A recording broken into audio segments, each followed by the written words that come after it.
Angler podcast, brought to you by Emerger Strategies. And I'm your host, Rick Crawford. In this episode, I chat with Costa Sunglasses fly community leader, Peter Vandergrift. We discuss everything from water pollution, Costa's Kick Plastic campaign, as well as some helpful, sustainable business tips. Hope you enjoy.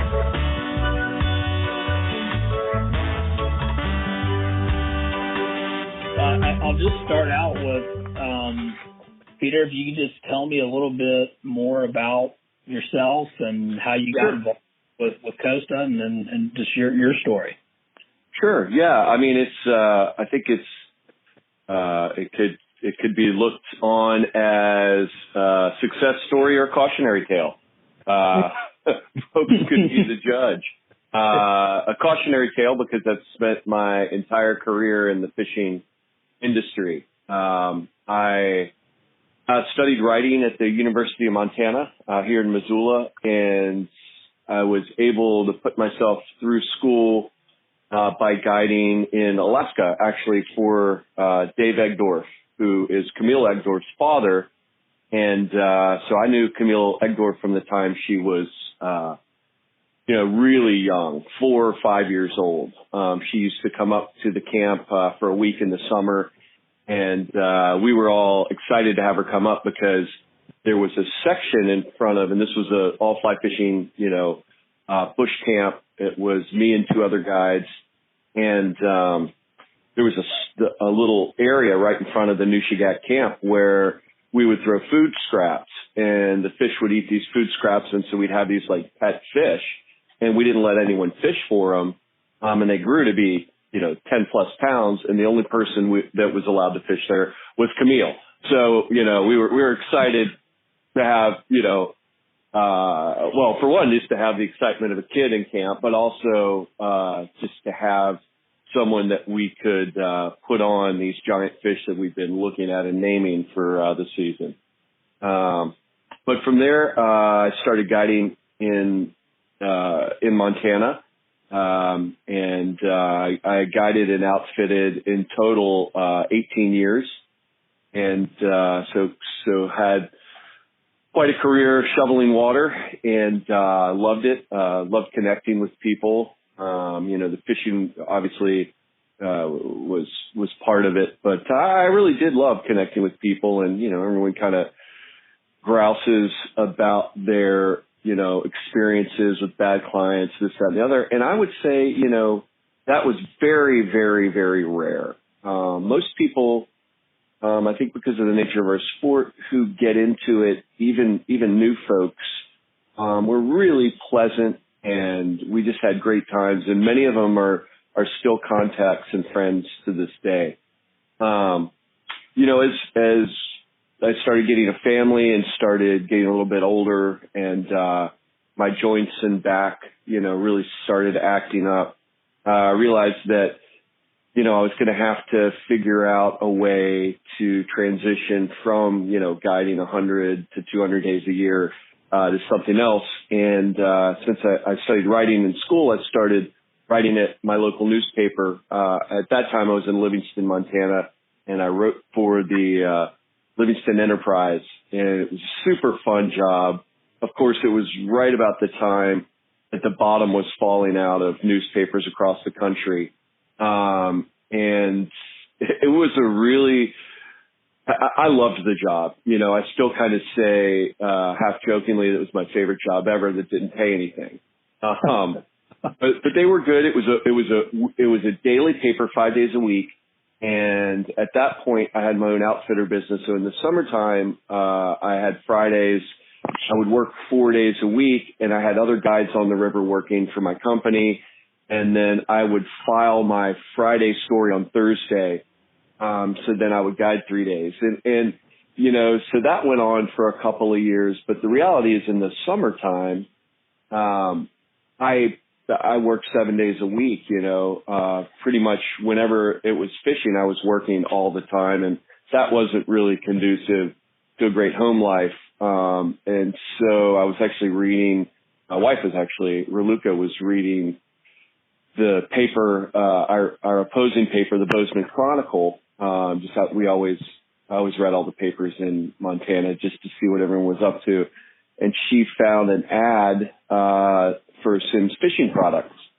And so I called up and asked about that position. She said, this sounds exactly like you. They want someone who's, got a lot of time with guides and outfitters and really understands that business, has got writing skills and good interpersonal and all this stuff. And so I called a friend of mine that worked there, and she said, oh, yeah, it closes today. It's a great job. We just, we just figured out that this is something that we needed, and it was to run their entire pro staff there, the guide program, and really invent it and redo it. And so I applied to that job and went down the road of getting a job at Simms, which took an awful long time. As you can imagine, there were, hundreds and hundreds and hundreds of applicants. And I was fortunate enough to sort of weave my way through that somehow and get that job. And had a great time working at Simms and have many dear friends that still work for that company in Bozeman, Montana, and was super proud that I was part of a company that still manufactured products in the U.S.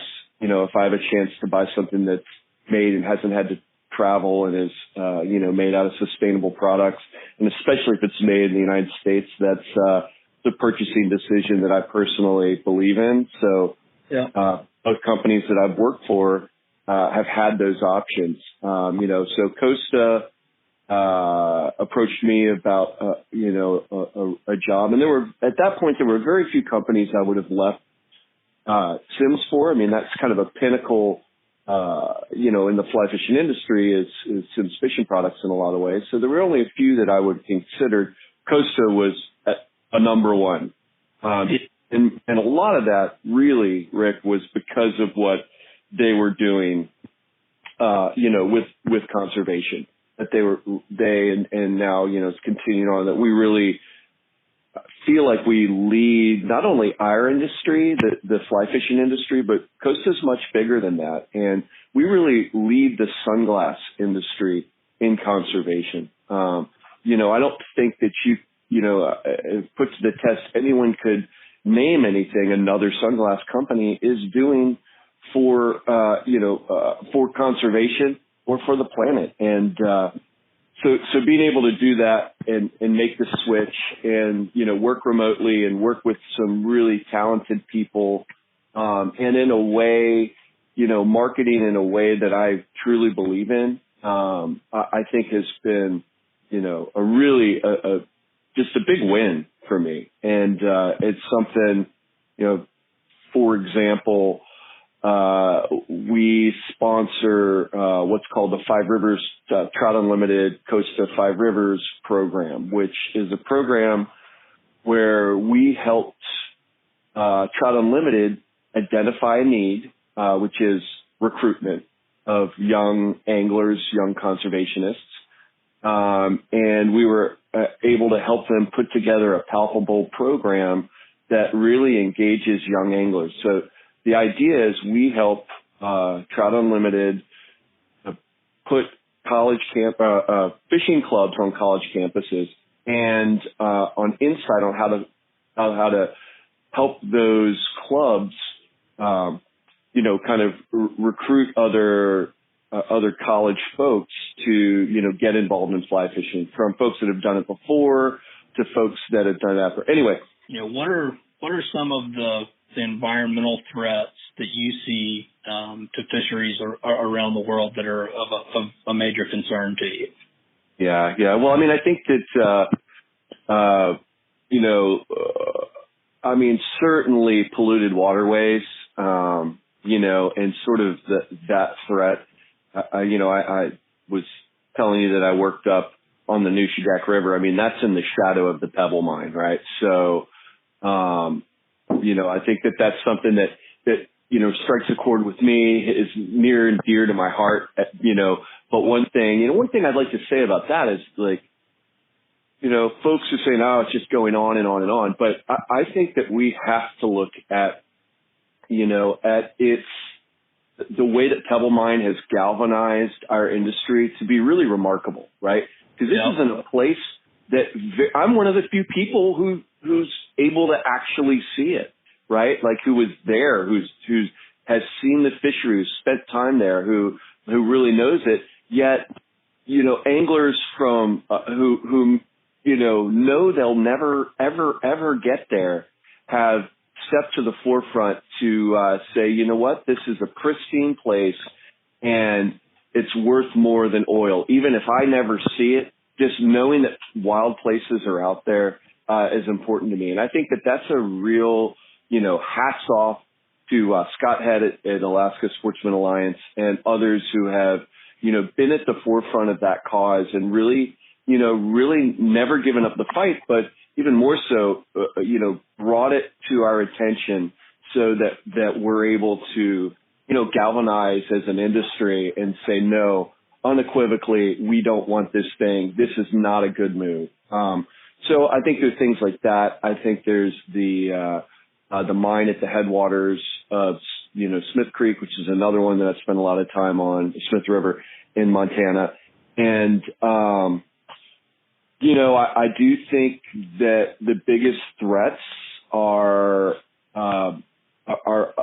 really from extractive industry, kind of versus clean water. I think it's as easy as that. And I mean, I'm not going to be a hypocrite. I drive a car. I live in a stick home. I know that many of the compounds and the cell phones we're talking from come from mines. So, but I do think that there's a responsible way to do it. And, I also think that there has to be, as large of risk mitigation as we possibly can find. And I also think that it's our duty to look at alternatives, I think that we're hung up on fossil fuels and, I think that we're finally starting to shake loose. And the irony is that the way that we shake loose from fossil fuels is by a sort of, megalomaniac business person saying, I want to start this other business. And I'm talking about Elon Musk and Tesla. And it is funny that that's the guy that's going to make it happen, because I don't have anything against him or whatnot, but just seeing the way that he approaches things is very, very brash, very, very businesslike. And, it's something like that moves the needle rather than, the hope would be that we could do that, from a policy side. Anyway, sorry, I'm digressing. I would say that's what this is all about. We're just having a conversation, so I'm all for it.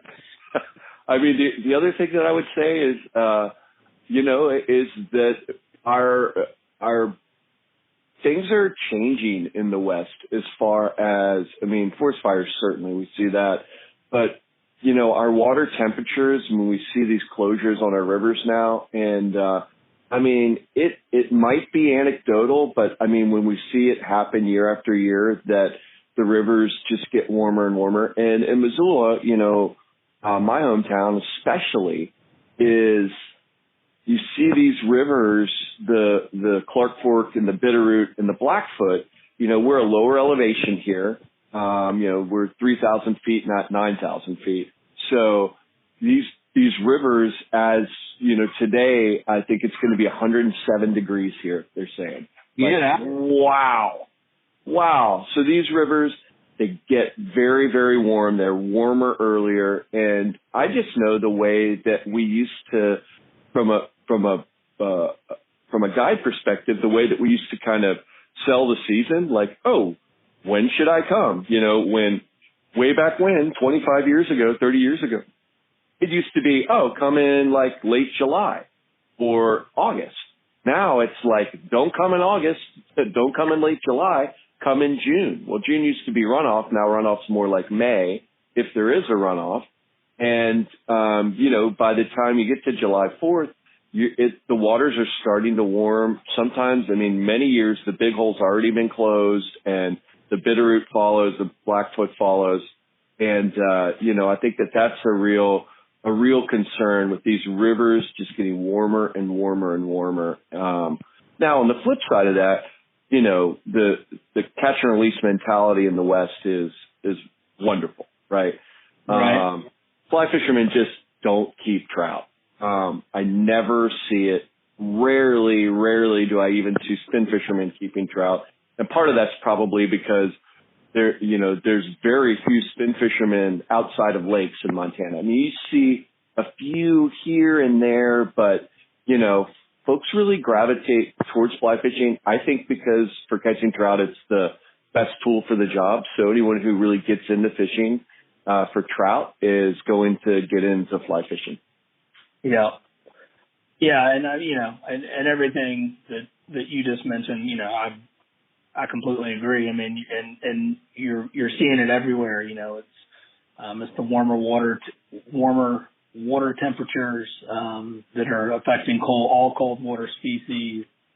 Warmer water temperatures are increasing that algal bloom. So it's now becoming visible. It's not some abstract thing that, hey, the planet's warming, like, oh yeah, that's weather. Well, that's the difference between weather and climate, and we're starting to actually it's not hey, I can't see a greenhouse gas emission. It's, well, I can see an algal bloom that's running the coastline of Florida.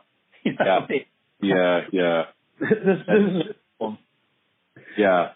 No, for sure. And that's, what Captains for Clean Water is reminding us every day with their Instagram is how bad it actually is, and that this isn't an abstract. This is a necessity, and and that they have a solution, and and probably the political will to get it done. Of course, it also needs the political money or money to get it done, and also it's a thing that the price tag on that is not just to get the reservoirs built and the flows changed. It's about managing it in perpetuity. And I think that's something that really scares some politicians, is just having to pay for management in perpetuity. But I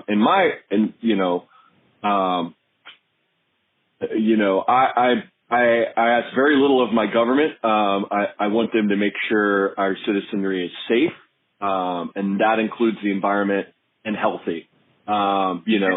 So, and educated, I guess that would be the other one, So that helps. Yeah, the rest of it we could probably accomplish on our own, but those three things are really, the rest of it, like, they don't need to be my moral police, especially if they educate me. We should all be fine. Anyway, now I got political, so I'll. Well, it's okay. I mean, to sort of summarize that, I think is that, look, there's nothing political about a healthy environment. We all need clean water and air and clean water, and that's just that's an American birthright that I think due to an increase in population and that's not going to stop. Now we really have to start paying attention to managing the resources, as you said, in perpetuity, so that they are there. And so that they don't continue to be degraded and make decisions at a policy level to enable that to happen. Yeah, for sure. Okay, well, we'll shift gears a little bit.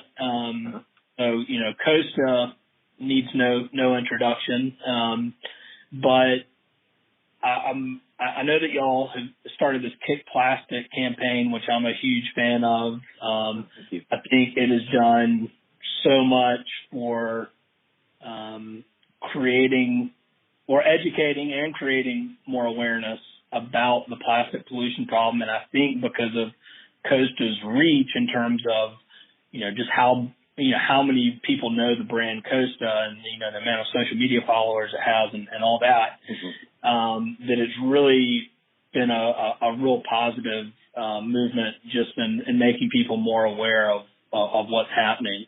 But what I don't know is, how did that get started? I'm just curious to hear a little bit more about that. Sure. I'd love to talk about that. I mean, it's been something that, I've been very involved in. And, I think, just to kind of, to give a little backstory on Costa, just kind of the boilerplate, who we are. We were formed in Ormond Beach in 1983 by 4 offshore fishermen. And the whole goal of those guys, and the Great American Story started out of a garage, is that they really felt that the polarized sunglasses that were on the market at the time were not of a very high quality, and they thought that they could do a better job, and they did. And it's one of the reasons that we're so strong in fishing. Everything at the company has been really focused on making the best, eyewear for fishermen, and that's just grown into this monster where it's just make the best eyewear, period. But one of the things I think that the reason I bring that up is that we've always had, 3 pillars, which are explore, perform, protect. And our protect pillar is really strong, and it's really the one we're talking about a lot here, but it's, it really has inspired us to always be deeply involved in conservation, whether it's with all of the groups that we partner with, like Billfish Foundation, CCA, Trout Unlimited, the list goes on and on and on. But we also have these initiatives that we start internally. The Kick Plastic really came from some of our work with some of our exploration partners, namely OSearch, which are the folks that go around and tag great white sharks around the world and have the shark tracker, and they're trying to really, one of their deep missions is to find where male and female sharks intersect and where young sharks grow up, so that they could help protect these areas, because having that apex predator is a really important part of the entire ecosystem of the ocean. But in their exploration, they just were, no matter where they were at the end of the world, they were coming across mountains of plastic trash. I mean, just heaps of it. And so we started to look into it and started to contact folks that knew a little bit more, like Five Gyres Institute, which is all about these ocean plastics. So we said, man, this is something that people need to know about. Why don't we tell this story? And so we started down the road of kind of an awareness campaign. And it was really interesting because, we got all this creative together, and then we sort of looked at it and we internally said, well, we need to clean up our own act before we go out there and preach. Like, let's take a look at our procedures and whatnot. And one of the big changes that we made internally was we changed all of our frames from petroleum-based plastic frame to a bioresin frame. So the bioresin is made out of castor seed oil. So, basically you take castor plant, which can be planted as a cover crop, and it's ground down, and so it's a green material. And so this bioresin was a huge undertaking by us to kind of, in some ways, put our money where our mouth is, and also just that, we above all else want to make sure that we're authentic with everything that we do. So that was one thing that we did. We also looked at our packaging procedures, how we wrapped our pallets. We used to wrap our pallets in plastic. We now use these kind of reusable mesh and buckle systems.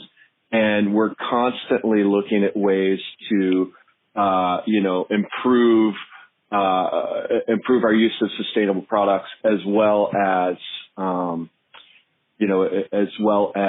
to lower our carbon footprint. So it's good. It's inspiring, really, that we'll go to those links. So anyhow, so we started to look at kick plastic, and we did some messaging around a couple of videos, and that was kind of our first delve into it. And we got involved deeply with Five Gyres and with Leah Talabella, who we've since then brought on as our kick plastic community leader. So basically, it's her job to look internally and externally at all the things Costa can and could do with that in mind.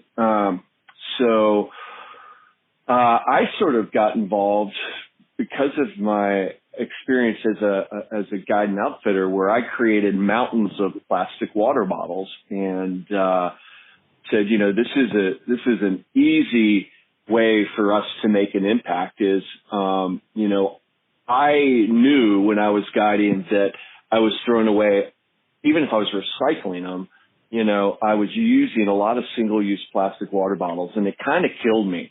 And I personally would always use my own water bottle, but there was just, I like to say that I was lazy, I was broke, and I was disorganized, as a guide. And, so those things I never solved it. And I'm in the position now where I'm really able to help folks just like myself solve it, right? Like, here's a system you can use. And even more than that, here's a way that you can get them at discounted prices. And it's also just telling the story of, look, if you invest in these things, it will save you money. It's not like you're rolling in it after a guide season. Most folks have to have another job or live very meagerly to make it from one guide season to the next. So any few dollars in their pocket helps, and I know this. So that was something that I had some expertise on and could really help make that change. And then beyond that, just show that it's the right thing to do. So in that process, we've worked with dozens of lodges, and some people were already doing this, right? And that's great. And so as we move forward with it, what we want to do is just showcase everyone who's doing it, and I really believe that we're reaching that tipping point where if you're not doing it, your peers are going to start to call you out. And that's a good place to be, right? Instead of, and what I've told people is like, hey, you could be a leader in this space, or you can wait till it happens and begrudgingly go along. Like, which one would you rather be? Wouldn't you rather be, in it on the front end rather than, being drug along by it? And, one of the things that we set out to prove is that we could do it anywhere. So, I think one of the big projects we did was with World Cast Anglers in Jackson. One of the reasons this was an important project to do is, well, Mike Dawes bought in straight away. He'd been seeing it. He was over it. And I mean, so much so that at his guide meeting that year that we rolled the thing out, he said, look, we're doing this. And if you don't want to do it, find somewhere else to work. Right. So, I mean, really, really definitive statement there.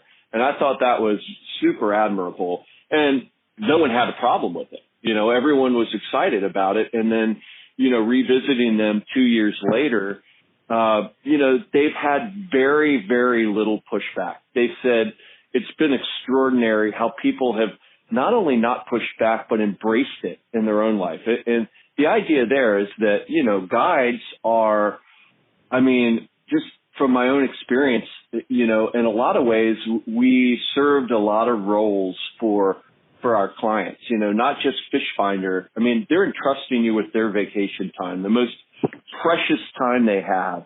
You're definitely a hero-like figure to them. Like, you're living this lifestyle and where the fish are, and you're doing every day what they're doing on their vacation. And it's a very, myopic look for sure. But nonetheless, you have incredible sway over these people. They call you to ask advice on rods and reels and whatnot. And if you're able to show them, hey, here's a change that I've made in my business. Here's something you should think about changing in your life, and have them go out there and, you know, they're at their job and they have the water bottle that you gave to them, or maybe they bought their own, and they're drinking out of it, and somebody asks them about it and they say, you know, I don't drink out of plastic water bottles because this great guide, you know, in Montana showed me that I could do this, and it's really changed my life. And I think it's good for the planet. I mean, that's the type of spread messaging that, you know, that's super effective. And one of the things that I think that I'm really proud of is, like, Costa's doesn't, we've done nothing but spend money on this. We don't sell water bottles. We point everybody to our friends at Yeti and Clean Canteen, and really anywhere. So it's all really just because we think it's the right thing to do. You know, we've worked with CCA to do trash pickup events in the name of Kick Plastic. I see it pop up everywhere. And one of the things, we were just ahead of the curve on it. Once we started rolling it out, within a year to 18 months, it hit the news waves. And now you can't, you know, you can't read a newspaper without seeing a plastic pollution story. And, you know, for me, and I know I'm going on and on, but for me, I just kind of always think back to, you know, a time on Ambergris Cay where I had an extra day and I thought I would, you know, take a little golf cart and drive out and try to catch some bonefish.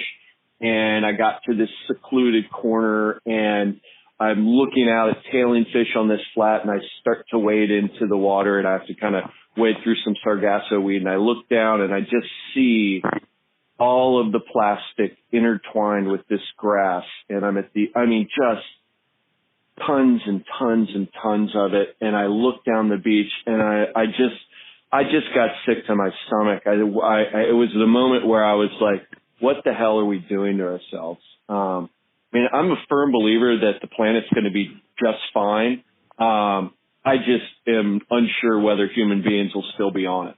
So, well, I mean, that's it. You know, I mean, I can guarantee you that the world will continue spinning. But, you know, look, we may go the way of the dinosaur if we're not careful. That's right. That's exactly right. So anyway, that's sort of a long-winded answer of how Costa got into it, and, you know, how I personally sort of interface with it, and try to preach the good word and hook people up all the time with, you know, we have a website. It's kickplastic.org, and any guide or lodge, you know, who wants to get involved can go to kickplastic.org. You get a lot of information, some boilerplate stuff that you can share with your clients about it. You know, you get a little bit of insight on how other people have solved the problem in their outfitting business or their lodge. And if you click the link that says, do you make your living on the water? That'll take you right to a page that has 3 options for water bottles, and you can put in your contact information there, and that goes directly to companies that are making water bottles that give you, you know, extraordinarily good deals to get into your own water bottles. Yeah. I went to the website, and I got the new ones made out of recycled fishing nets. Yes.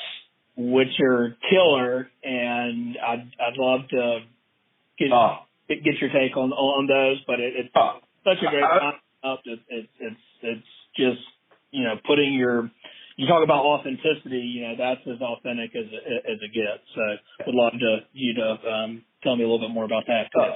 Absolutely. I mean, you know, again, it's just sort of, you know, I'm beaming with pride over my company, and it's not often you get to do that, you know, time and time again. But so this is our Untangled Collection, and so what we did is we partnered with a company called Borreo, and Borreo is basically 3 surfers from California who had this idea. It's a 10-shed venture, so that's the venture capital company from Patagonia, right? So that helps to fund startup businesses that have a positive impact on the planet.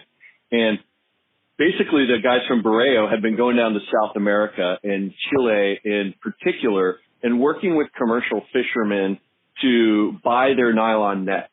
So these are big fishing trawlers. And what had been happening is the fishing trawlers, when those nets, either became too tangled or got holes in them or reached the end of life, there were three ways that they would get rid of them. Most of them would cut the net loose out in the ocean, because that was kind of the easiest way to get rid of them. They didn't have to haul them off to a dump, or they would burn them on the beach, which is, again, not a great way. But when they cut them loose, they became these ghost nets, and these ghost nets just kind of swept through the ocean, killing indiscriminately. I mean, they're awful. And there are an awful lot of the ocean plastic. I think they're like 15% of all of the ocean plastic are these discarded fishing nets. So what Borreo did, which it was really commendable, is instead of demonizing the commercial fishermen, they engaged with them and they said, hey, you can be part of a solution here, and we'll pay you for your nets. All you need to do is, when they're at the end of the life, you bring them in. We'll pay you, per tonnage on these nylon nets. And so that's what they did. And they would take these nets and turn these nets into little pellets, little nylon pellets. And then our design team took those nylon pellets and made a mold, and we made these glasses, the Untangled Collection, after them. And the other thing that's cool about them is on the nose piece, as well as on the arms, we use Plus Foam, and Plus Foam's another company. And what they do is they take foam that's small pieces of foam that can't be used in the manufacturing process. So like you're making flip-flops and you have foam flip-flops, and all of the discarded pieces, typically would be thrown out. Well, they take these and then they make other things with them. So that Plus Foam is put on there as well. We only use our glass, so that's made with with minerals. So that's another thing that's totally is totally biodegradable. And the cases for them are actually the Wornwear cases from Patagonia made those for us. So this is either scraps or return product that they make our sunglass cases out of those. So it's the only sunglass ever made that's net positive, which we're really proud of that. And at the end of life, you can hand those back in. You're done with them. You've moved on. They're too scratched, whatever the case may be. You send them back, and we can repurpose every single piece of that product.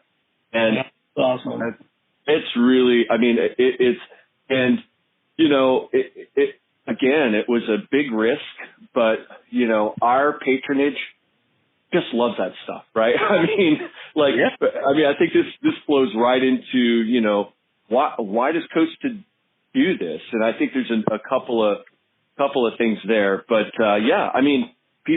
people love it. I love it. I'm proud to wear them, and I'm proud to tell the story. Yeah. So I did not know those additional features like the Plus Foam, scraps from Wornwear. So, scraps from Patagonia clothing that are making cases, and then being able to send them back. And so that is just for, if anyone's listening to this, that is what's called, it's basically closed loop, or what's now being called a circular economy, so that you don't make things to be discarded. They're set out from the design to be, you're solving a problem, which is discarded fishing. Then you're taking that material, so you're recycling it, making that into new product. But then you're taking what's called pre-consumer recycled content, such as this Plus Foam and scraps to make that, and then you're able to then take your product back. So the company, that being Costa in this example, is taking complete responsibility for their product, and it's good for the consumer as well. So that's awesome. and kudos there. Yeah. So thank you. I mean, again, something that's really, one of the reasons, like I said, I'm proud to work for this company. So there's a whole host of them, but that's one for sure. Awesome. Well, but I see it with things that I do, and I'm curious to know, in case there's any other companies listening or business owners, did y'all receive any backlash from, hey, when we went, with this Kick Classic, and if so, what advice would you have for other companies who would like to make that type of statement, but are maybe scared because they don't want to alienate any of their customers? Yeah, I mean, I'll tell you what. I guess maybe to take that into an even kind of broader topic, which is why as a company would you want to do it anyway? These things are, I mean, like the Kick Classic thing. These things are, cost us a lot of money and a lot of marketing effort and a lot of man hours and those sorts of things. But I think there's the why, and then there's the how.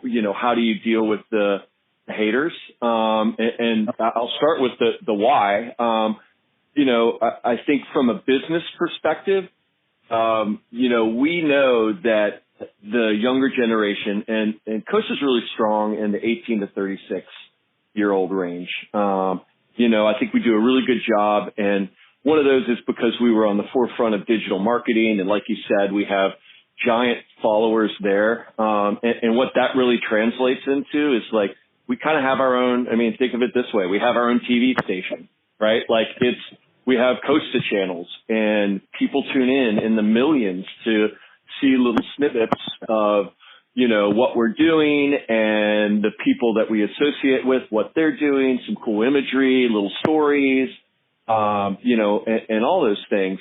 And so, we do a little research into, what's an 18-year-old, 19-year-old, 25-year-old's life like? And, what are they looking for in the companies that they purchase from? And what we found out, I think millennials, we're not even talking millennials, we're talking younger than millennials, but they get this bad rap. They're all about themselves. They're lazy. They only engage on the phone and, via text or social. And I think what we found out was that's a really, that is really boiling. So that if you look at that generation that way, you're sort of missing the boat. They're very creative. They've been exposed to so much more than at least I was when I was a kid. Or when I was a teenager, 20-year-old. So they're very skeptical of the world. But they're also, they've also sort of progressed on, and it is more about experience for them than money. And I think that's really important to note, that they've shifted away from this drive for the only way that you can show your worth in the world is by how much money you have.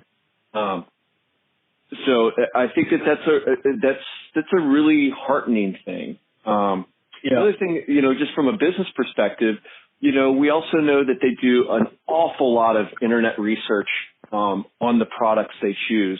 And we also know that when they look at choosing a product, the number one thing they look at is what that brand stands for.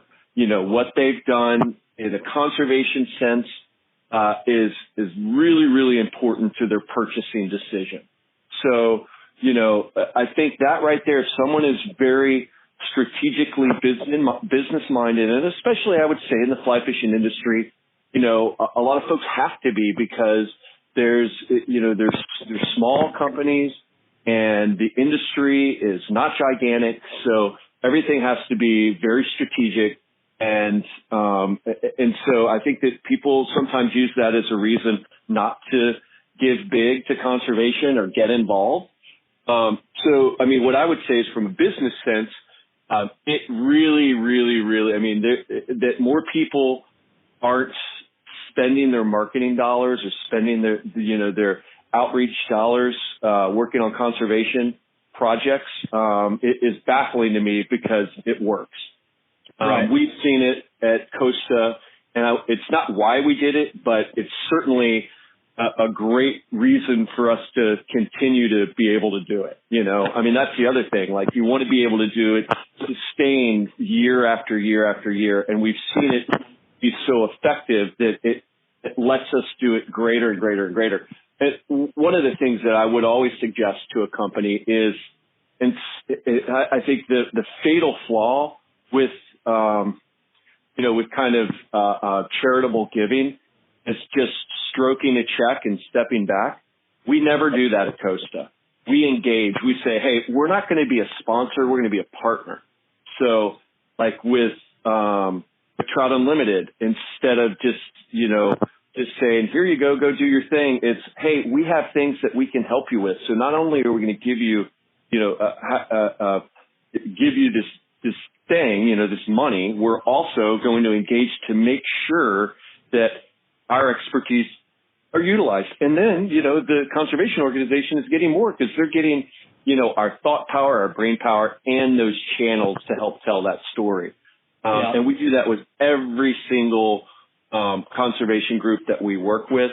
We want to, like Bonefish Tarpon Trust, Project Permit, that's something that we came to the forefront and said, hey, you all need to also focus on this forgotten fish, the permit, which is, one of the most intriguing fish to follow. We don't know if the fish on the wrecks are the same ones that are on the flats. We don't know where they spawn. We don't know the migration patterns. And so when we got involved, we said, okay, that'll be our project and we'll help you out with that any way we can.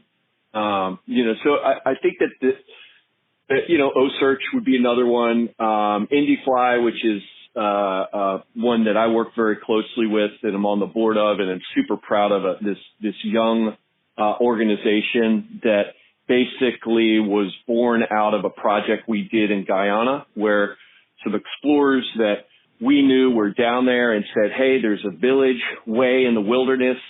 They've decided to take a tack where they're trying to do eco lodges, but they really don't understand like how to market and how to get people there and what they have. And there's a, outstanding arapaima fishery there.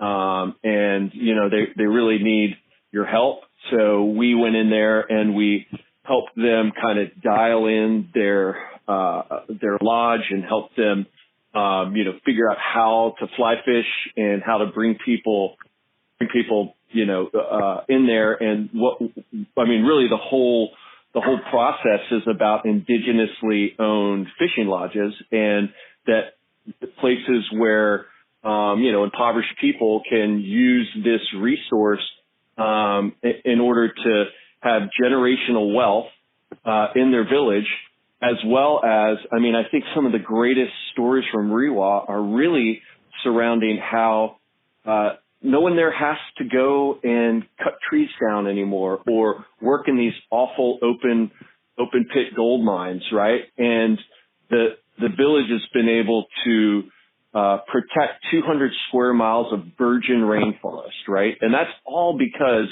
of efforts of IndieFly helping them develop their fly fishing catch and release business there. So IndieFly takes that model and it's trying to replicate it in other places around the world and domestically. And there's a number of other projects that are in the works, but they're slow burn projects. They're expensive. But I think to circle this back around at why a brand would do this. So, Costa got involved in this, and, Steve Ranella from Meat Eaters, from that show, he ended up going down and fishing in the jungle with Rovin Alvin, the head guide there. And, he was recently, on the Joe Rogan podcast talking about that experience. And he talked about, he talked about business responsibility. So he said, hey, this whole thing wouldn't have happened without the foresight of a business, Costa. Yeah, Costa, the sunglass company. They went down, they talked about Costa for 10 minutes. 95 million people downloaded that episode and listened to it, right? So if that's not a marketing win, then I don't know what is, right? So, anyone who's like, Pete's talking a good game, but what are the real things? Like, those are the real things right there, because, that's someone now is like, wow, that's really cool. So, you hope that person, from a business perspective, you hope that person goes into a retailer and like looks at a Maui Jim, looks at a Smith, and looks at a Costa and says, you know what, these guys are doing the right thing, and I like their product.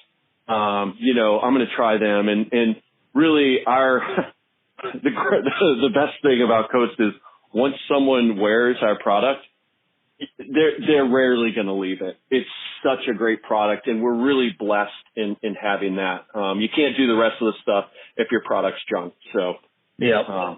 Anyhow, did that answer your question? Yeah. I mean, when you're really a purpose-driven brand, and that you're using your business to solve social and environmental problems, and you're genuine, the rest of it sort of takes care of itself. And you have people like Stephen Ranella who will go on a podcast and talk about it, and then you have brand evangelists, and that's sort of that's what everyone's after. You want other people telling people about how great your product is, and also understanding why they believe that. So that's sort of that's really the sweet spot, and Costa's really done a great job with that. Thank you. I mean, it's all. I mean, for larger companies too, I think that it also just bleeds into your workforce if your workforce isn't evangelical about who they work for, you've heard me say a number of times that I'm proud of. I mean, there's it's a small percentage of people that would say they're proud of the company they work for, and so if you're able to do that, I think that you've already created a work environment that helps you with recruiting. I mean, which goes into just like, when you talk about sustainable business models, that's one of the benefits is attracting and retaining talent. People want to work, a couple things. People want to work for brands that align with their own values, and they want to buy from brands that align with their own values. And when you find people who are engaged and looking for, hey, I want to, as you mentioned, this next generation coming up, doing all the product research and want to support those brands, and it's a home run, and it's a missed opportunity for companies that are not doing it. Yeah. And I think that this young generation is brand aware. They more want to tell the story of the company. I mean, so their alignment is really evangelical. Like, as you said, I think that's a great word for it. Like, we really talk about our customers as being in the Costa tribe, and we see it so much. I mean, I'm at a lot of events throughout the year, and I just can't tell you how many times it's happened where just, someone, a Costa fan will come up, and not only will they tell us the story about how they, love their product so much, and they love that we're doing this, and love that we're doing that, they'll stand around the booth, and when someone's looking at the sunglasses, they'll come up and they'll start engaging with them and say, you should buy these, and here's why, right? Yeah. And I mean, just having those folks out there, it's created a massive affinity for our brand, and that's always nice. I mean, that's a fantastic way to be, and I think you had mentioned something earlier about how do you deal with your haters, or how do you cope with alienating part of your constituency. And I would say, especially when it comes to clean water and fishing and in the environment. I really don't think there's many people out there that are like, I think we should just, degrade the environment. I mean, I think mostly, especially if people are fishing, they want to be in clean water. They want to have good fish populations. And I wouldn't worry about alienating. You will get some wackadoodles online that'll, kind of come after you as we have. And, I just think you have to, there's a great book that I think really spells out a way to think about your, those people that are coming after you. It's called, Hug Your Haters. And, I think it's a great business book when you're talking about dealing with people, especially in the digital space these days. And a lot of times they're going to be caustic, and there's some, there's some psychological reasons why people do this. And if you can identify these kind of archetypes online, you can kind of give them what you want. And then you can easily, it's really funny because they'll easily turn to your side. It's kind of like they just need recognition, and some people really need a lot of praise. So I think that it's there are tactics to win those people over one by one. I think it's really important as a brand, as a company, when you look at who to support, that you do a deep dive, right? Like really get to know those organizations and make sure that they're the ones, and sometimes bigger is not better, right? So you don't always have to go with for a number of reasons. One, you may get lost in the mix if you align yourself with a large conservation organization.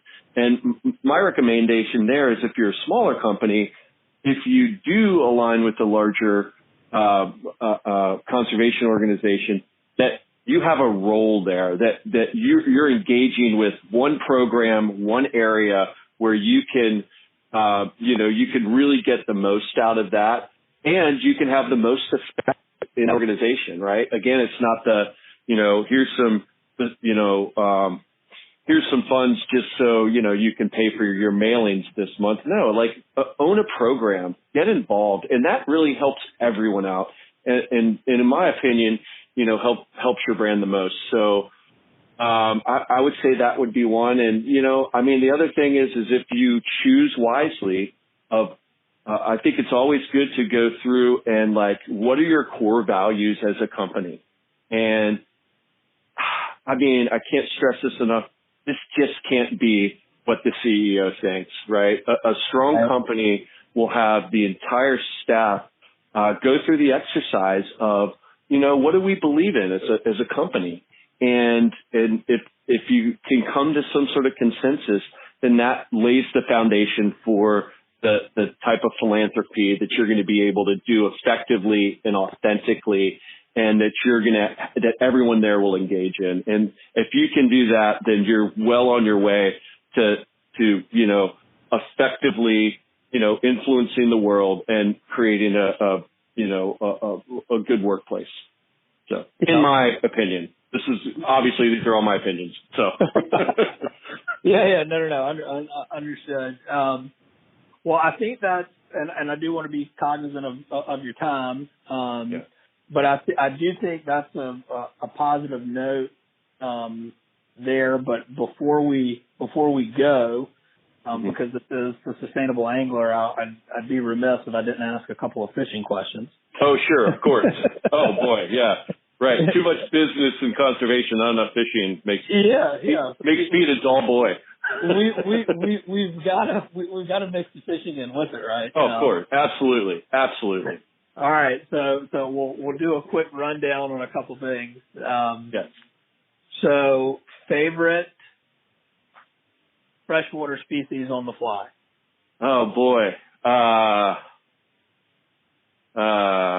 This is Sophie's choice here, man. Favorite freshwater species on the fly. It hovers somewhere between, because it's hard, right? Because I mean, Arapaima is freshwater, and like that was, fishing for those things is one of the most amazing experiences in my life, and not only because of the pride I had for the project and just the wonderful people that are down there that have become friends, but also because the fishing's really frickin' fun, and it's hard. It's like fishing rolling tarpon. And it's very hard to hook because they have this really tough crushing palate, and they suck the fish into that crushing palate. And yeah, I'll go with that, but I feel a little remiss just because I've spent so much time chasing trout, and I probably know them better than any other species that I fish for. But I'll say Arapaima. All right. Arapaima trout is coming in second. Yeah, close second. You got to know the follow up is saltwater. Yeah. I mean, I'd have to say I'm kind of a bonefish guy. Yeah. I first off, like everything that happens before the eat is so much more important to me than the fight, right?